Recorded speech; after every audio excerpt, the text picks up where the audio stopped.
On legal migration, again, it's going to be a number of different things that we have to do. The first is we do need a program of consensual repatriation. So those people who are here on indefinite leave but do not hold British passports need to be encouraged to go back to their countries, and that can be done through financial inducements. And we must look at that. Sweden does it. It's a perfectly sensible policy to adopt. That's number one. Number two, we must set a salary threshold which is sufficiently high to make it extremely uncomfortable for employers to bring in cheap, unskilled labor. And we would suggest a salary level of at least £80,000 for that hurdle, which would put any immigrant coming into the country in the top 5% of earners effectively in the United Kingdom. There should also be a tax on employers who bring in foreign workers because they should really be looking to enfranchise British workers. They should be giving jobs to British workers.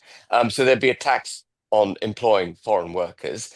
And we would also, and this is the important bit in a sense, uh, cut welfare dramatically in the United Kingdom, which needs to be done anyway, and cut taxes on the working and middle classes, creating a proper gap between what you get on benefits and what you get in the workplace, and encouraging British workers to come back into the workforce.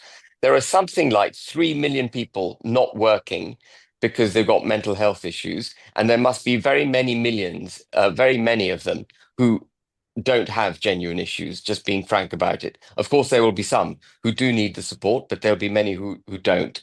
And they need to have that unnecessary protection removed from them. They should be encouraged very forcefully back into the workforce. And British workers need to be able to keep that which they legally earn so that they can have aspiration. And I think if you do those two things, you won't need lots of cheap, unskilled labor coming into the country because British people will work. And wholeheartedly, I reject the notion that the Brits are lazy. I think that's rubbish.